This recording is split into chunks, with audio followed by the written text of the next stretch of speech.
Hi guys, நம்ம part 4 video வந்துட்டோம். Part 1, part 2, part 3 பார்க்காதவங்க பார்த்துட்டு வந்துடுங்க. நம்ம என்ன ஃபில்டர் இதுக்கு சூஸ் பண்ணிக்கோன்னா டாஃப் தான். நம்ம கேனிஸ்டர் ரிப்பேர் அதனால இதை யூஸ் பண்ணிக்கோம். இந்த மீடியாஸ்லாம் இதில் கரெக்டாக செட் ஆகல, தண்ணியும் ஃபுல்லாகனால நம்ம முக்கால்வாசி மீடியாஸை டேங்க்குள்ளேயே போட்டாச்சு, தெரியாத மாதிரி கல்லுக்கு பின்னாடி ஹுட்டுக்கு பின்னாடி. அதுக்கப்புறம் அதுக்கு ஒரு லேயர் தான் போட்டிருப்பேன் மீடியாஸு. அதுக்கப்புறம் ஸ்பே பார் ரெடி பண்ணிட்டேன்.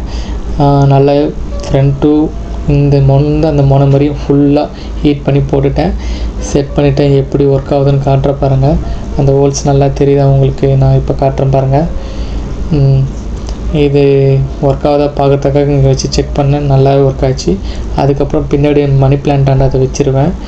இது நல்லா இந்த மாதிரி ஒரு ஃபில்டர் செட் பண்ணிங்கன்னா இந்த மாதிரி ஸ்ப்ரே பார் ரெடி பண்ணிக்கோங்க. மீனுக்கு தண்ணியில் எந்த ஒரு மூமெண்ட்டும் இருக்காது, நல்லாயிருக்கும். நான் உங்களுக்கு அடுத்த பார்ட்டில் என்னென்ன மீன் வாங்கணுன்ற வீடியோவை காமிக்கிறேன், ஓகேங்களா? தண்ணி ஹீட் ஆகிறதுக்காக ஃபேனும் இருக்குது. ஓகே, இப்போ இந்த இது முடிஞ்சிருச்சு. நெக்ஸ்ட் பார்ட்டில் நம்ம பார்ப்போம், ஓகேங்களா? இதில் என்ன சந்தேகம்னா கேளுங்க. ஓகே, பாய். நெக்ஸ்ட் வீடியோவில் பார்க்கலாம்.